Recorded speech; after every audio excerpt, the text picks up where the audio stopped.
Hello, students. How are you? I hope you are safe at your home and doing homework regularly.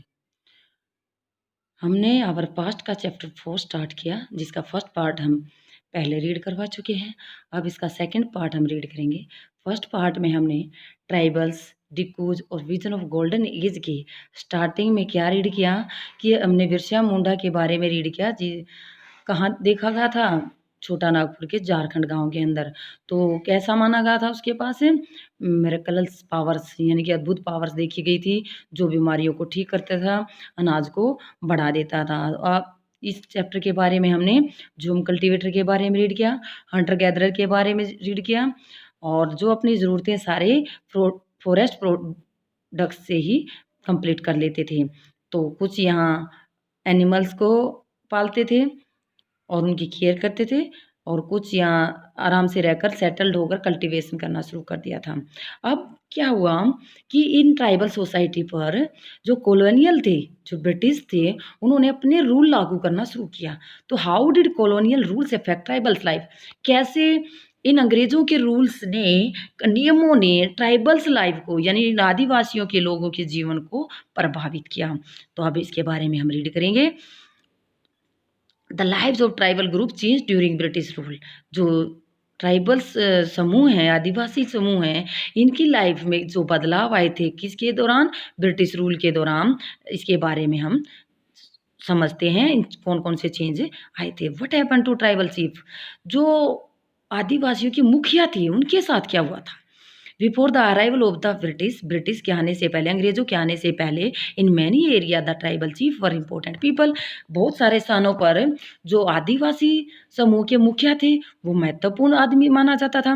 They enjoy certain amount of economic power. वो जो आर्थिक power थी उसके पास बहुत ज़्यादा होती थी। Had the right to administer and control their territories. तो उसके अधिकार थे, अपने प्रशासन को संभालने के अधिकार मिले हुए थे, और अपने प्रांत पर कंट्रोल करने के अधिकार थे। इन सम प्लेसेस, कुछ स्थानों पर, they had their own police. कुछ स्थानों पर वो तो अपनी खुद की पुलिस रखते थे। And decided on the local rules, और अपने स्थानीय रूल्स भी बनाते थे। जो उनके एरिया की जो ज़मीन होती थी या फॉरेस्ट होते थे, उसको भी वो मैनेज करते थे under British rule.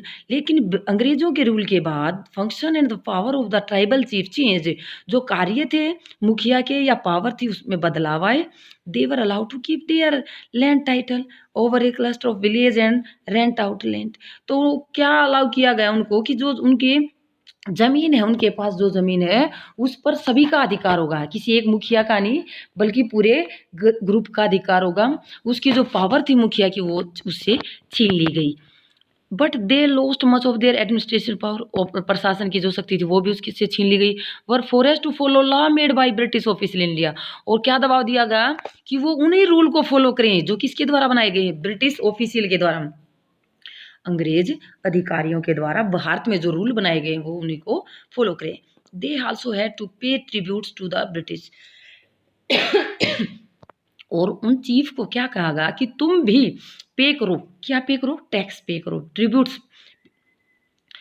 The discipline tribal group on behalf on the. और अपने जो तुम्हारे ग्रुप हैं, ट्राइबल ग्रुप हैं, उन पर क्या बनाए रखो? डिसिप्लिन बनाए रखो। किसके भी? आप पर, अंग्रेजों की भी आप पर। They lost the authority they had the earlier enjoyed amongst their people. यानी कि वो सारी अथॉरिटी को खो चुके थे जो उनका वो एंजॉय लेते थे। Were unable to fulfil their traditional function. और जो अपने परंपरागत कार्यों को करते थे, अब उनको भी पूरा करने में वो अयोग्य हो चुके थे। अब यह साइड में फिगर 5 जो दिखाई दे रहा है, ये एक क्या बनाया जा रहा है? एक लॉग हाउस, यानी कि लकड़ी का घर बनाया जा रहा है। ये कि कौन से ट्राइब्स के लोग हैं? नीसी ट्राइब्स के, जो कहाँ पाए जाते हैं? अरुणाचल प्रदेश के अंदर। तो ये ध्यान से देखना है। What happen to the shifting cultivator? यानी कि झूम खेती जो करते थे, शिफ्टिंग कल्टीवेशन जो करते थे, उन लोगों के साथ क्या हुआ? किसके बाद?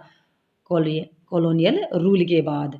अब जैसे हमने पढ़ा कि चीफ के साथ कितना बुरा हाल हुआ, तो अब जो कल्टीवेटर थे उनके साथ क्या हुआ? British were uncomfortable with group who moved about and did not have fixed home. यानी कि लोग जो एक स्थान से दूसरे स्थान पर घूमते रहते हैं।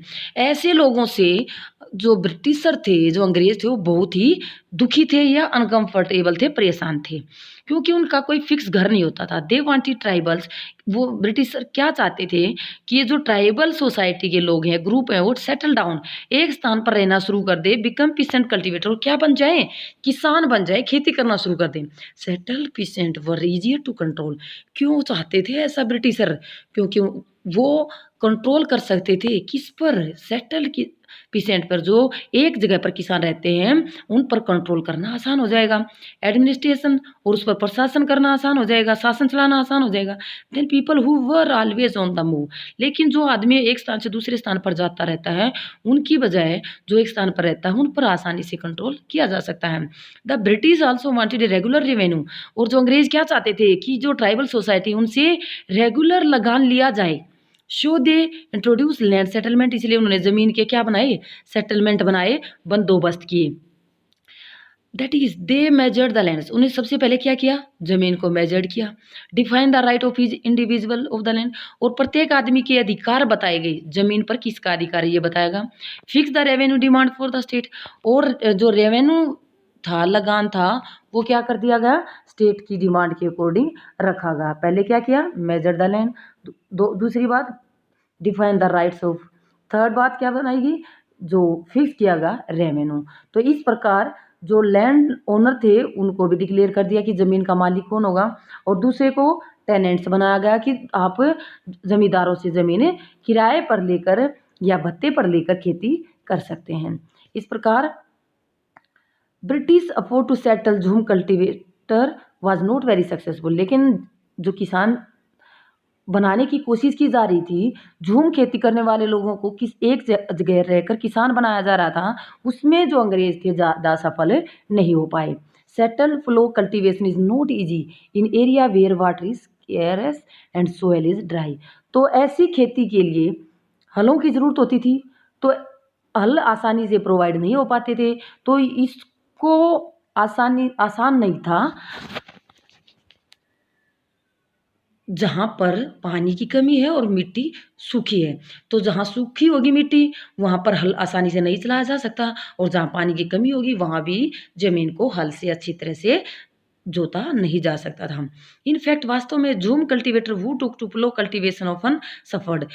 कुछ लोग तो इसको अब भी क्या कर रहे थे? सफ़र कर रहे थे, परेशान थे। Since their field did not produce good yield, क्योंकि उनकी जो ज़मीन थी, उनके खेत में अच्छा उत्पादन नहीं हो पाता था। सो द झूम cultivator is north east India. जो झूम कल्टीवेटर थे, कौन से पार्ट में? नॉर्थ ईस्ट में। Instead on continuing with their traditional practice, वो अब भी अपनी पुरानी तरीकों से खेती कर रहे थे, अंग्रेज़ों के रूल के अकॉर्डिंग नहीं कर रहे थे, बल्कि अपने पुराने तरीकों से ही कर रहे थे। फेसिंग विस्पर्ड प्रोटेस्ट, तो इस प्रकार उन्होंने अंग्रेज़ों का विरोध करना पड़ा कई जगह पर। British had to ultimately allow, लेकिन अंग्रेज़ों ने कुछ लोगों को अलाउ कर दिया the right to carry on shifting cultivation in some part of the forest, जंगल के कुछ हिस्सों पर उनको परमिशन दी गई कि आप शिफ्टिंग कल्टीवेशन कर सकते हैं। अब ये सारे क्या है? ट्राइबल सोसाइटी हैं, जो आंध्र प्रदेश के बताए गए हैं। जैसे ये पिक्चर है, ये आंध्र प्रदेश में की ट्राइबल वर्कर हैं, जो किसकी खेती कर रहे हैं? राइस को ग्रो करने के लिए। Forest law and there impact, one कानून बनाए गए और उनका क्या प्रभाव रहा? तो जो कानून किसके द्वारा बनाए गए? ब्रिटिशर के द्वारा। The life of tribal groups, जो आदिवासी ग्रुप हैं, उनकी जो लाइफ है, as you seen have you seen was directly connected to the forest. ये किससे जुड़े हुए हैं? प्रत्यक्ष रूप से जंगलों में रहते हैं और उनसे जुड़े हुए हैं। सो चेंजेस इन फॉरेस्ट लॉ, तो जो वन के लॉ है, कानून है, उनपे क्या किया गया? बदलाव किसके द्वारा किया गया? ब्रिटिश के द्वारा। Had a considerable effect on tribal law, तो इससे किस पर प्रभाव पड़ा? किसकी ज़िंदगी पर प्रभाव पड़ा? आदिवासियों की भी। The British extended their control over all forested, अंग्रेज़ों ने अपने कंट्रोल को ज़्यादा फैलाया सभी फॉरेस्टेड पर, सभी जंगलों पर अपना अधिकार करने के लिए। डिक्लेयर दैट फॉरेस्ट, जंगलों को कटवाया गया, वर स्टेट प्रॉपर्टी, सॉरी डिक्लेयर कर दिया, घोषणा किया गया कि जो प्रॉपर्टी है, ये राज्य की प्रॉपर्टी है, न कि किसी की व्यक्ति की। ये राज्य की प्रॉपर्टी है, जिस पर टैक्स दिया जाएगा। सम फॉरेस्टेड वर्स क्लासिफाई, कुछ जंगलों को अलग अलग वर्गों में बांट दिया, जैसे reserve forest for they produce timber which the British wanted. Reserve forest के अंदर उन लकड़ियों को प्रोड्यूस करवाया गया जो इमारत बनाने में यूज होती थी और जिनका प्रयोग ब्रिटिश ज़्यादा मात्रा में करते थे। तो ऐसी लकड़ियों का उत्पादन करवाया गया। In this forest people were not allowed, इन जंगलों के अंदर लोगों को मना किया जाता था कि वो अंदर नहीं जाएंगी। टू मूव फ्रीली, घूमना फिरना मना था। प्रैक्टिस जूम कल्टीवेशन, यानी कि जो खेती की जाती थी वो भी अलाउ नहीं थी। कलेक्ट फ्रूट्स, फ्रूट इकट्ठा करना भी अलाउ नहीं था। हंट एनिमल, पशुओं का शिकार करना भी अलाउ नहीं था। However jhum cultivated to survive in such situation, तो कैसे जो झूम खेती करने वाले आदिवासी तो आदिवासियों के द्वारा अपनी लाइफ को इन सिचुएशन में कैसे सर्वाइव किया होगा। Many were there for forest to move to other area, कुछ लोगों पर दबाव बनाया गया। इस दबाव के कारण वो इस एरिया को छोड़कर दूसरे एरिया में चले गए। किसकी सर्च में? In search of work and livelihood, अपनी आजीविका कमाने के लिए काम की खोज में एक स्थान से दूसरे स्थान पर चले गए। But once the British stop the tribal people from living inside forest, और अंग्रेजों ने इन आदिवासी लोगों को रोक दिया कि वो जंगलों के अंदर ना रहें। दे फेस्ड ए प्रॉब्लम, इनको एक प्रॉब्लम सामना करना पड़ा। From where would be forest department get its labour, अगर सभी आदिवासियों को जंगलों से निकाल दिया जाएगा तो जो फॉरेस्ट डिपार्टमेंट है, जो वन विभाग है, उसको लेबर कहाँ से मिलेगी, मजदूर कहाँ से मिलेंगे? क्या काम करने के लिए मजदूर चाहिए उनको? टू कट ट्री, पेड़ काटने के लिए। किसके लिए पेड़ काटते थे? वो रेलवे स्लीपर्स, जो रेलवे लाइन बिछाई जा रही थी उसके स्लीपर बनाने के लिए। जैसे आपने देखा भी होगा, कभी ट्रेन में सफ़र किया होगा तो आपने देखा होगा कि जो ट्रैक है ट्रेन पे चलने वाला, उस वो लकड़ियों के फट्टों से जोड़ा जाता है, तो उनको क्या बोलते हैं? स्लीपर बोलते हैं। Colonials official come up with a solution, तो जो अधिकारी थे, ब्रिटिश अधिकारी थे, उन्होंने एक सॉल्यूशन निकाला इसका, एक हल ढूंढा। They decide that they would give jhum cultivator small patches of land, उन्होंने सोचा कि कुछ जो ट्राइबल सोसाइटी है उन कुछ लोगों को झूम खेती करने के लिए जमीन के छोटे छोटे टुकड़े जंगलों के अंदर दिए जाएं, वनों के अंदर दिए जाएं। अलाउ देम टू कल्टीवेट, और उनको अनुमति दी जाए खेती करने के लिए। दीज ऑन द कंडीशन, कुछ शर्तों के अनुसार, that those who lived in the village, जो गांव में लोग रह रहे हैं, would have to provide labour, उनको मजदूर देने होंगी। टू फॉरेस्ट डिपार्टमेंट, किसको? फॉरेस्ट डिपार्टमेंट को, वन विभाग को। And look after the forest, जंगलों की देखभाल करनी होगी। So in many region the forest department establish, कई एरिया में वन विभाग स्थापित किए गए। Forest villages to ensure a regular supply to cheap labour, और जो गांव के लोग हैं वो कम कीमत पर यानी सस्ते मजदूर उनको मिलते रहेंगे। And many tribal groups reacted against the colonial forest, कई जो आदिवासी ग्रुप थे उन्होंने इनके खिलाफ आवाज़ उठाई। जो अंग्रेजों के द्वारा कानून बनाए गए थे, इन कानूनों के खिलाफ आवाज़ बनाई। दे डिसोबे, उन्होंने इनको नहीं माना। द न्यूज रूल्स, जो नए कानून बनाए गए थे, कुछ आदिवासियों ने इन रूलों को नहीं माना। कंटिन्यू विद प्रैक्टिस, उन्होंने अपना वही पुराने तरीके अपनाए। दैट वर डिक्लेयर इलीगल, और जो अंग्रेजों के द्वारा इलीगल बताए गए थे। And that time rose in open rebellion, और क्या विद्रोह के रूप में ये सामने आई, यानी कि लोगों ने विद्रोह करना शुरू किया। Such was the revolt of Songram Sangma in 1906 in Assam, Assam के अंदर कौन सा विद्रोह हुआ? सोंग्राम संगमा 906 असम। और दूसरा था फॉरेस्ट सत्याग्रह, कब? 1930 में। तो ये सेंट्रल प्रोविंस, सेंट्रल यानी कि जो आज का हमारा एमपी है, मध्य प्रदेश है, वहाँ पर ये रेबल किए गए। किसके द्वारा? ट्राइबल सोसाइटी के द्वारा या आदिवासियों के द्वारा अंग्रेजों के कानून के खिलाफ कुछ विद्रोह किए थे। द प्रॉब्लम विद ट्रेड, क्या प्रॉब्लम आ रही थी व्यापार करने में? ड्यूरिंग द 19th सेंचुरी, कब? 19th सेंचुरी के दौरान tribal group found the trader and money lender were coming into forest more often, यानी कि जो आदिवासी समूह थे उन्होंने देखा कि कुछ व्यापारी और कुछ अमीर लोग जंगलों के अंदर आ रहे हैं। वांटिंग टू बाय फॉरेस्ट, क्या खरीदना चाहते थे वो? फॉरेस्ट प्रोड्यूस, वनों से मिलने वाले उत्पाद। ऑफरिंग कैश लोन, उनको नगद लोन देना चाहते थे। किनको? आदिवासियों को। And asking them to work for wages, और उनसे पूछते थे कि आप वेतन के लिए काम करेंगे। It took tribal group some time to understand the consequences what was happening, तो कुछ समय के बाद जो आदिवासी थे ये समझ चुके थे कि ये क्या करना चाहते हैं। Let us considers the case of the silk Grover.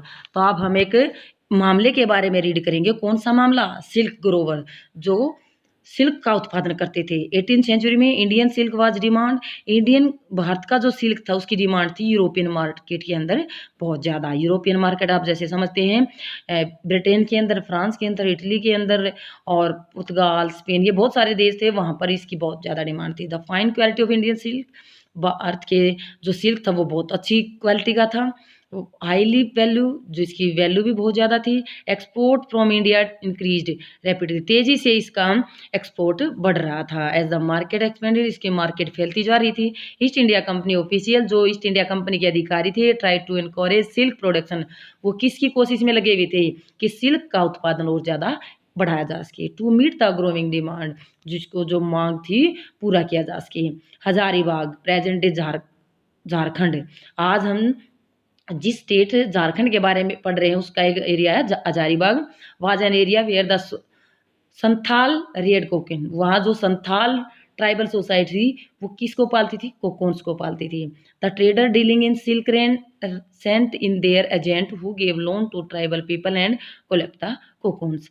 तो वो अपने एजेंट बनाए हुए थे, जो ब्रिटिश ऑफिसर थे या व्यापारी थे, उन्होंने अपने एजेंट एजेंट बनाए और उनको किसके पास भेजते थे? सिल्क ग्रोवर के पास, जो सिल्क उत्पादन करते थे उनको सिल्क खरीदने के लिए भेजा जाता था और उनको पहले ही लोन दिए जाते थे और उनके बदले कोकोन्स लिए जाते थे। जो ग्रोवर थे उनको मुश्किल से ₹3 या 4 मिलते थे 8,000 कोकिन के।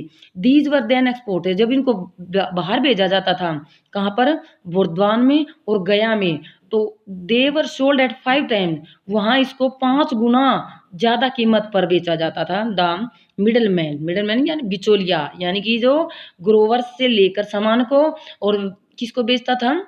अंग्रेजों को, कंपनी को बेचता था। तो ये बीच वाले जो लोग थे इनको क्या हुआ? They arrange deal between the exporter and the silk grower, made huge profit, इनको सबसे ज़्यादा लाभ हुआ, प्रॉफिट हुआ। Silk grower earn very little, जो सिल्क का उत्पादन करते थे उनको बहुत थोड़ा सा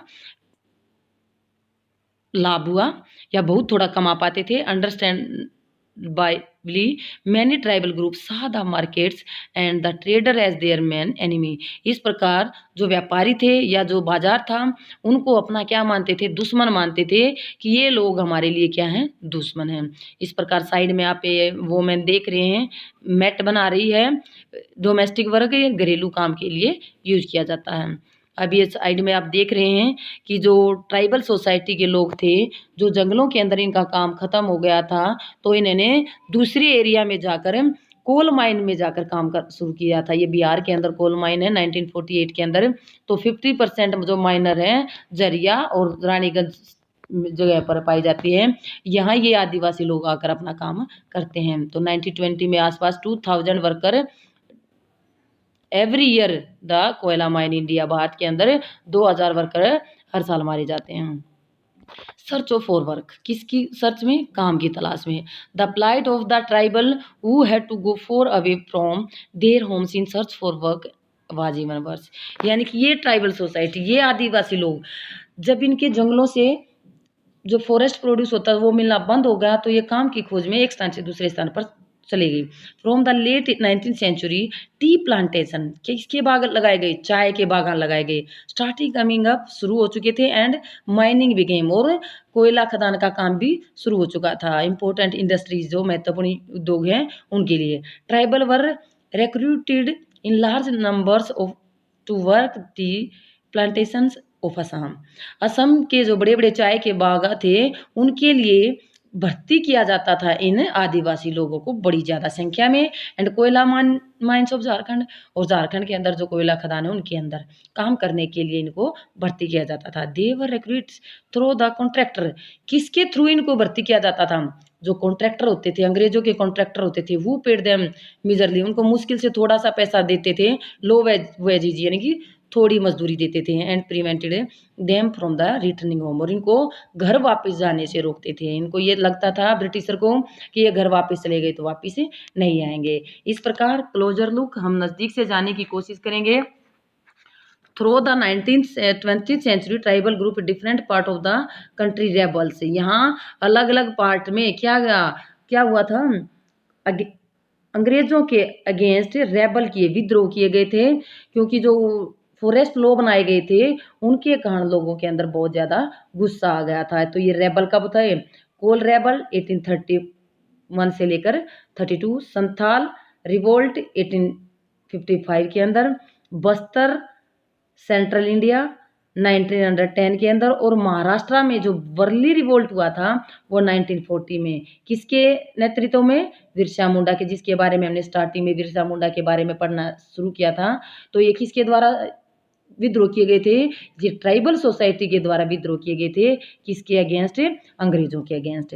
तो अब बिरसा मुंडा के बारे में हम पहले भी रीड कर चुके हैं कि इसके पास बहुत सारी अद्भुत शक्तियां थी। तो अब हम रीड करेंगे इसका जन्म कहाँ हुआ है। Birsa was born in mid 1870, son of a poor father. ये इसका जन्म 1870 के दशक के बीच में हुआ था। ये एक गरीब पिता के बेटे थे। He grew up around the forest of Bohonda, जो जंगल है बोहोंडा के, वहाँ इसने अपना जो बचपन बिताया। ग्रेजिंग शीप, भेड़ों को चराया। प्लेइंग द फ्लूट्स, बांसुरी बजाते रहे। डांसिंग इन द लोकल अखाड़ा, अखाड़ा के अंदर नाचते थे। फॉरेस्ट बाय पॉवर्टी, गरीबी से दुखी होकर his father had to move from place to place looking for work. इसके पिता एक स्थान से दूसरे स्थान पर काम की खोज में घूमते रहे। एज एन अडोलसेंट, ये बचपन में या लड़कपन में, Birsa here tales of Mundas, कहानी सुनी थी। किसकी? मुंडाज की। Uprising of the past and सादा सरदार्स या लीडर, यानी कि अपने मुंडा जाति के नेताओं के बारे में या सरदारों के बारे में इसने बहुत सारी कहानियां सुनी थी। Of the communities against the people to revolt, यानी कि जो अपने समुदाय के लोगों को अंग्रेजों के खिलाफ रिवोल्ट करने में, विद्रोह करने के लिए जागरूक करते थे। They talk of A golden as, ये जो बिरसा मुंडा थे इसने एक ऐसे सुनहरे युग के बारे में लोगों को बताया कि when the Mundas had been free of the operation of dikus, यानी कि जल्दी ही वो ये अंग्रेजों के दबाव से, ये दिक्कूज के दबाव से फ्री हो जाएंगे, यानी कि स्वतंत्र हो जाएंगे। And said there would a time when national right to the communities would be restore. तो इस प्रकार उसने कहा कि हम जल्दी अपने जो वंशजों के या पूर्वजों के अधिकार है वो वापस हमारे समुदाय को मिल जाएंगे। They saw themselves as the descendants of the original settle of the region, वो जो मुंडा जाती है वो अपने आप को इस क्षेत्र के ओरिजिनल सेल्टर मानते हैं कि हम यहाँ के ओरिजिनल वंशज हैं। फाइटिंग फॉर देयर लैंड, अपनी ज़मीन के लिए वो लड़ाई लड़ेंगे, मुल्क की लड़ाई जिसको बोला जाता था। Reminding peoples of the need to win back their kingdom, और लोगों को बताते रहते थे कि कैसे हम अपनी राजधानी को वापस से पाने की ज़रूरत है। Birsa went to the local missionary school, जो बिरसा थे वो पढ़ने के लिए कहाँ भेजा गया? मिशनरी स्कूल में। And listen to sermons of the missionaries, जो वहाँ उपदेश दिए जाते थे उनको भी ये ध्यान से सुनते थे। देयर टू ही हियर्ड, इसने क्या सुना? It said that it was possible for the Munda, आज की है मुंडा के द्वारा संभव हो सकता है attain the kingdom of haven, यानी कि जो उनकी सवर की राजधानी थी उसको दोबारा से वो प्राप्त कर सकते हैं। रिगेन देयर लॉस्ट राइट, और वो दोबारा प्राप्त कर सकते हैं उनके खोए हुए अधिकार। दिस वुड बी पॉसिबल, ये तभी पॉसिबल हो सकता है if we they become good Christian, कब हो सकते हैं ये? जब वो अच्छे क्रिश्चियन बने, ईसाई बने। Give up their bad practice, अपनी बुरी आदतों को छोड़ दें। Later Birsa also spend some time, बाद में बिरसा ने भी अपना जो कुछ टाइम किसके साथ बिताया? कंपनी के साथ ऑफ ए प्रोमिनेंस वैष्णव प्रचारक, वैष्णव धर्म के प्रचार करने के लिए इन्होंने अपना समय बिताया। ही वोर स्केर्ड थ्रेट, उन्होंने and began to value the importance purity and piety, उसने कहा कि हमारी जो खराब आदतें हैं उनको हम छोड़ दें और हम शुद्धता की और दया की बातों पर जोर देंगे। और क्या दान किया उन्होंने? स्केर्ड थ्रेड, यानी कि एक पवित्र धागा जिसको जनेऊ बोलते हैं वो इसने पहना, और वैष्णव धर्म का प्रचार किया और लोगों को किसकी वैल्यू के बारे में समझाया? प्योरिटी और पीटी, दया और शुद्धता के बारे में। Birsa was deeply influenced by many of the ideas he came in touch with in his growing up years, यानी कि जब ये बड़ा हो रहा था तो इसने अलग अलग लोगों के विचारों को सुना। हिज मोमेंट वाज एम्ड, इसके जो मोमेंट था उसका मुख्य उद्देश्य था रिफॉर्मिंग ट्राइबल सोसाइटी, यानी कि जो आदिवासी समाज है उनको सुधारना। He urged the Mundas to give up drinking लिवर, उसने लोगों को क्या समझाया कि जो तुम शराब पीने की आदत है उसको छोड़ दो। क्लीन देयर विलेज, अपने गाँव को साफ रखो। Stop believing in which craft, यानी कि जो भूत या डायन की कहानियां हैं उनमें विश्वास करना छोड़ दें। सोरकैरी होता है अंधविश्वास, जादू टोने, इन बातों में विश्वास करना छोड़ दें। किसको समझा रहा था ये? अपनी मुंडा जाति के लोगों को। बट वी मस्ट रिमेंबर, याद रखना चाहिए कि Birsa also turn against missionaries. Birsa किसके खिलाफ खड़ा हो गया था? मिशनरियों के खिलाफ खड़ा हो गया था। हिंदू लैंडलॉर्ड्स, जो हिंदू जमींदार लोग थे, उनके खिलाफ खड़ा था। ही सा देम ए आउटसाइड फोर्सेज, वो उनको एक बाहर के रहने वाले बोलता था। Were ruining the Munda way of life, जिन लोगों ने मुंडा लोगों की लाइफ को बर्बाद कर दिया था, खत्म कर दिया था। किन ने? जैसे अंग्रेजों को कह रहा था, या मनी लैंड लॉर्ड थे उनको कह रहा था, मिशनरीज को कह रहा था। इन 1895 बिरसा अर्ज हिज फॉलोवर, उसने अपने फॉलोअर्स को क्या समझाया? टू रिकवर देयर ग्लोसियर पास्ट, वो दोबारा अपने जो पुराना पास्ट था, उनका जो अच्छा पास्ट था, गौरवपूर्ण पास्ट था, उसको वो दोबारा लाएंगे। He talk a golden age in the past, इसने सुनहरे युग की बात की, ये सतयुग जिसको बोलते हैं, एज ऑफ ट्रूथ जिसको बोलते हैं। वहन Mundas live a good life, जब मुंडा क्या करते थे? एक अच्छी लाइफ बिताते थे। कंस्ट्रक्टेड एम्बार्कमेंट, तटबंध बनाते थे। टैप नेचुरल स्प्रिंग, जो नेचुरल झरने थे उनको कंट्रोल करते थे। प्लांटेड ट्री, पेड़ उगाते थे। और 4 बगीचे बनाते थे। Practice cultivation to earn their living, और खेती करते थे अपनी आजीविका कमाने के लिए। They did not kill their brother, उन्होंने कहा कि हम अपने भाइयों को नहीं मारेंगे, न अपने रिलेटिव को मारेंगे। दे लिव्ड ऑनेस्टली, ईमानदारी के साथ रहेंगे। Birsa also wanted people once again work on their land, और विरसा चाहते थे कि हम सब अब दोबारा अपनी जमीन पर काम करें, सेटल डाउन, और वहीं पर रहना शुरू करें। एंड कल्टीवेट देयर फील्ड, और अपने खेतों पर खेती करें। व्हाट वरीड ब्रिटिश ऑफिशियल, अब अंग्रेज अधिकारियों की चिंता क्या थी? मोस्ट वाज पॉलिटिकल एम्स, उनका राजनीतिक एम था बिरसा मूवमेंट का, जो बिरसा मूवमेंट का राजनीतिक एम था। For it wanted to drive out missionaries, वो चाहता था, बिरसा मुंडा क्या चाहता था? मिशनरियों को बाहर भगाना, मनी लैंडर को बाहर भगाना, हिंदू लैंडलॉर्ड को बाहर भगाना, and government and set up a Munda Raj, और जो ब्रिटिश गवर्नमेंट है उसको भी दूर कर हटाना चाहता था, और उसके स्थान पर अपनी मुंडा राज को स्थापित करना चाहता था। बिरसा एट इट्स हेड, और उसका मुखिया कौन होगा? Birsa Munda. Movement identified all these forces as the cases causes the miseries the Mundas were suffering, यानी कि जिन समस्याओं का सामना मुंडा जाति को करना पड़ रहा है, वो इन समस्याओं के लिए इन सब को जिम्मेदार मानता था। ये मानता था कि इन्हीं के कारण इन सब प्रॉब्लम को हमें सामना करना पड़ रहा है। The land policies of the British were destroy, जो ज़मीन के लिए पॉलिसी बनाई गई थी वो ख़त्म कर दिया। ट्रेडिशनल लैंड सिस्टम, यानी कि जो उनके पुराने सिस्टम को ख़त्म करने के लिए ब्रिटिश के द्वारा जो पॉलिसी बनाई गई थी वो उन्होंने मानना बंद कर दिया। Hindu landlords and money landers were taking over there lands, और जो हिंदू लैंडलॉर्ड्स के पास है उनकी जो अपनी ज़मीन थी वो उसको वापस पाना चाहते थे, एंड अपनी ट्रेडिशनल कल्चर को अपनाना चाहते थे। As the movement separate the British official decide to act, तो इस मोमेंट को फैलने से रोकने के लिए क्या डिसाइड किया? एक एक्ट बनाया, और उस एक्ट के दौरान किसको अरेस्ट किया? बिरसा को अरेस्ट किया 1895 में, और कितने सालों तक? 2 ईयर्स के लिए इसको जेल में रखा। वापिस वहन बिरसा वाज 1897 में बिगिन टूरिंग द विलेज, वापिस जेल से छूट कर आया 1897 में, उसने गाँव को टूर करना, यानी कि एक स्थान से दूसरे स्थान घूमना शुरू किया। ही यूज ट्रेडिशनल सिंबल, अपने जो पुराने सिंबल थे, लैंग्वेज थी, रोज पीपल, लोगों को अपनी तरफ करने के लिए, आकर्षित करने के लिए उन प्रतीकों का यूज किया। अर्गिंग्स देम टू डिस्ट्रॉय रावणा, उन्हें कहा कि हम, रावण किसको बोला उसने? दिक्कूज को, यूरोपियंस को, ब्रिटिश को, उस रावण, इन रावणों को हम क्या कर देंगे? खत्म कर देंगे। Establish a kingdom under leadership, उसने कहा कि हम एक नई राजधानी स्थापित करेंगे। Birsa follower began target the symbol of diku and European power, अब उनका मेन टारगेट क्या था? दिक्कूज को या यूरोपियन पावर को खत्म करना। दे अटैक पुलिस स्टेशन, उन्होंने पुलिस स्टेशन पर अटैक शुरू किया, एंड चर्च पर अटैक किया। Raided the property of money landers, जो अमीर लोगों के पास प्रॉपर्टी थी उसको लूटा, एंड जमींदारों को लूटा। They raise the white flag as a symbol of Birsa Raj, तो किस प्रकार का फ्लैग था यहाँ पर? वाइट फ्लैग था। किसका सिंबल था ये? बिरसा राज का। 1900 में बिरसा क्या हो गए? डाइड, किसके गए? कैलोरा की वजह से। मोमेंट फेडेड आउट, तो इससे हैजे के कारण उसकी मौत हुई। कब? 1900 में, और ये मोमेंट था वो धीरे धीरे फेडेड हो गया, खत्म हो गया था।